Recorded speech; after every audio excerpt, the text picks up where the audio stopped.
Let's meet our special guest of the morning. Ladies and gentlemen, it's Suggs! Yeah.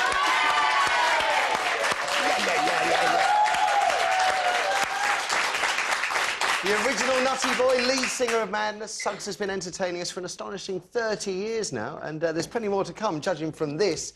It's the new album, The Liberty of Norton Folgate. First new Madness album for a decade. An absolute cracker as well. But, I mean, number 5 it went straight to in the charts. What is Norton Folgate, though? It's a small area of London that I was reading about that had its own laws and privileges and indeed had its own parliament, which seems to me a perfect sort of environment for living today, if you ask me. What were the expenses like? Exactly. You could have as many turnips as you wanted. But it also just sounded like a good title for an album. Sounds like a person, though, doesn't it, Norton Folgate? It does sound a bit gothic-y feel. It does sound like a person, but no, it was just a small area of London in Shoreditch that, as I say, had its own parliament until 1900. As recently as that? Okay. As recently as that. And bring it back, I say. Bring it back.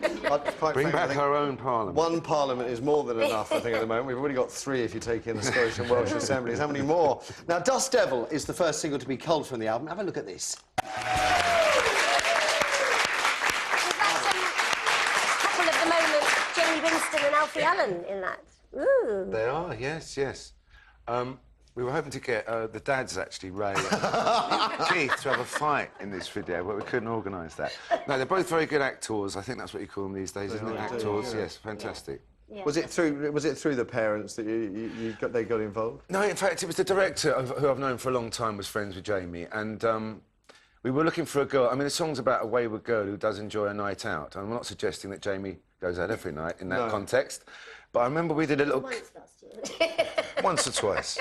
But we had a little cameo, as you saw there, and they asked us to come down about 2:30, 3 in the morning, and it was in the middle of Soho, and all I could hear was these expletives echoing round the corner. I thought, we're going to find Jamie quite quickly, I think. I think they both did I think they did a great job. They did indeed. Now, Dust Devil's the new single, your very first single, released way back in 1979, was The Prince. I bought it, if I remember right, for 79p, which is what singles cost back then.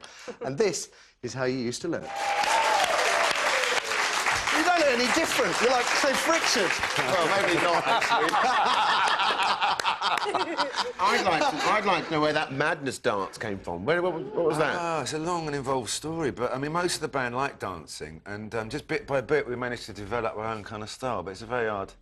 I mean, you know, I'm not sure we should have encouraged it. You see sort of 50-year-old blokes doing it when you're going into hotels, even to this day.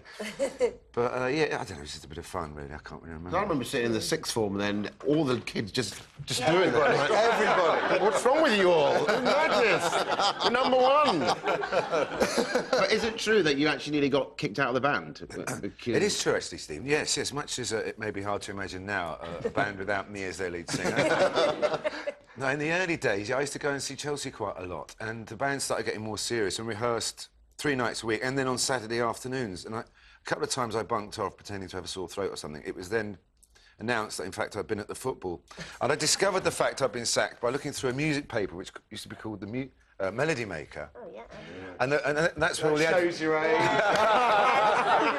Divided us immediately, didn't it? Half of us went, yeah. Sorry. And that's where you'd look for a job if you're in the music business, all the classified ads at the back. Yeah. And there was one that said, semi-professional North London bands seek professional singer. And it was our keyboard player's phone number. So I rang him up. I said, what's happening here, then? Because he didn't have the wherewithal to tell me face to face. He said, yes, sorry, no, we've had to let you go. Anyway, they couldn't find a singer, obviously, with anything like my charm or looks. Or just no one else wanted the job, one or the other. I went to see the Madness musical with my little one. It was really lovely. We really enjoyed it. And she was about 7 at the time. When we came out, she said, yeah, I really liked it. Who's that old guy? 17 top 10 hits. There is this... I think a lot of people out there think you're all multi-millionaires by now, which is never quite the way it worked out with Madness. Not really. I mean, we've all done very well, for sure. But, I mean, firstly, there's 7 of us, which is sort of double the amount of any normal band. Yeah, I mean, we've been going for 30-odd years, so, you know, we've had long periods when we haven't been doing it, and I've gone off and done other things. But no, we've all done all right, yeah, but no, we're not millionaires, I should say. Madstock was, I mean, the Madstock, the first one I saw was absolutely fantastic. There's been a couple of others. We're going to see more of Madstocks. I know you're doing Glastonbury this year, which is probably worth a mention. Yeah, we are doing Is that Glastonbury. the first time? Well, in fact, we did a little secret thing a couple of years ago, but the last time we played properly was 23 years ago, I think, at Glastonbury.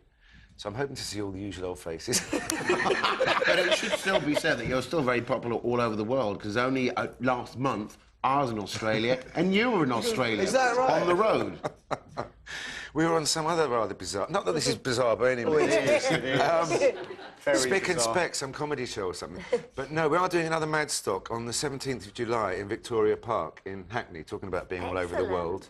Yeah. Very exotic part of the world, indeed. Very close to our hearts. Is it true in the early days you used to sort of live with David Bowie, or stay with David Bowie?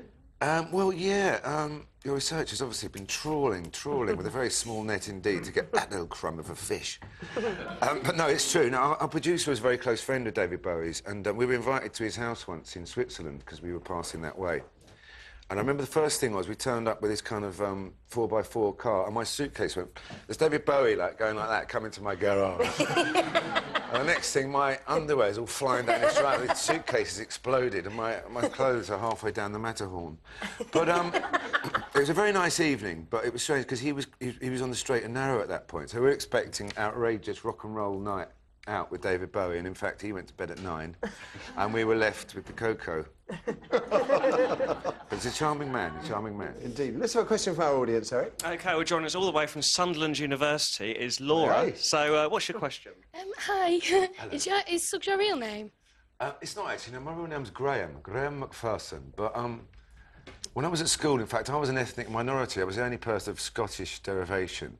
So I was always called, like, Haggis or Jock or various other wonderfully witty Cockney witticisms. And I got a bit bored of it, and so I decided to change my name. And there was an encyclopedia of jazz musicians at home, and I just put a pin in, and I came out with Suggs. And, How old were you then? About 13 or 14. Wow. But I was... Change it, because I had assumed it was just a nickname that had been given you by people in the band. So you actually changed it yourself? I did. What does that tell you about me? That? What does that tell you about me? Yeah, I just went to school and I said, look, I don't want to be... You know, if you don't call me Suggs, I won't answer anymore. And eventually, when I only had one friend left, it started to stick, yeah, and then the band came along and it seemed like a good nick. You have to have a stupid nickname if you're in a band as well, which was handy. I had one already made. Stephen's the same. If he says, if you don't call me Stephen K, yes, I know. I just won't answer. I don't answer. I don't. Sir Stephen K. Amos, in fact. It's a fat chance, mate. You met your wife doing karaoke, is that true? That's not entirely true. I don't know where that one came from. We have done a fair bit of karaoke over the years. But she was in a band. I mean, that's probably where she was singing when I first saw her. She was in a band called Deaf School that were big kind of... around the time I was interested in her. But I still am, fortunately. Trying to get out of saying exactly how long ago it was. But, no, I was very fortunate. You know, I think being in a band is a very disparate way to make a living, and you can end up pretty mad unless you have someone you kind of get on with very well, and a bit of a grounding, you know. And that's sort of my real life. Being in the band is just messing about with a load of, you know, people who can't grow up, basically. All boys are like that, though, aren't they? Exactly. I mean, we were friends from when we were at school, and we still are, kind of. Which is the loveliest, I think that's just the loveliest, lovely thing, you know, real bands that are made of real friends that keep going for years and years and years. And still having a good time. No, it's a pretty miraculous thing. So lucky. Everyone knows you sing, but you also paint and sculpt as well. This is good, I like it. No, it's true. I don't know how this got out either, yeah. They were saying... You've got a great, cracking team of researchers. You have got a good team. Great team of researcher. She's very good. That was the first thing they said when I got here this morning. They said, have you got the photograph of your giant white sculpture of the cat? I went, what? No. Firstly, I don't have it, but yeah, I have started doing a bit of sculpture recently. I don't know, I've always had... I mean, the one thing I regretted about joining the band as early as I did, and there aren't many, because I joined the band when I was about 17 or 18, was that I had a kind of interest in doing some art, going to art college, and obviously I didn't have time to do that. So I've been trying to make up for that a bit. and doing a bit of sculpture. But I'm afraid the big giant white cat isn't in the car park today, I'm afraid. But next time I'll remember to bring him on. I'd love to see it. I'd love to see it. I just want to know how you look so good. It just doesn't seem right. 30 years of rock and roll. How did you cope with all that success at quite an early age? It was a complicated process, for sure, yeah. I mean, I definitely went through bits of thinking, is this really what I want to do? I mean, you know, I remember very early on thinking we got a couple of residencies in a pub around the corner. You know, we were making some nice money. We had, you know, I was gardening, actually, at that time, which was quite a nice job in the summer. And then suddenly, you know, it was like a rocket taking off. We were just on a bus going around the world, helter-skelter. And it did have its moments, but, you know, I think, again, because we were friends, at least you had someone to talk to. It wasn't like, you know, everyone was going, right, you know, you deal with... because my son-in-law's band, The Feeling, are all friends together as well, and it really does make a difference, doesn't it? Yeah. And you're amongst friends this morning, that's for sure. Yeah, really. Well, I'm glad, because Stephen mentioned the Australian show. We nearly had a ding-dong there, but it was OK. We sorted it out afterwards. It was just that I was funnier than he was on this He really didn't like. Right, here's what's coming up on today's show. We're going to have some laughs, we're going to have some serious discussions as well.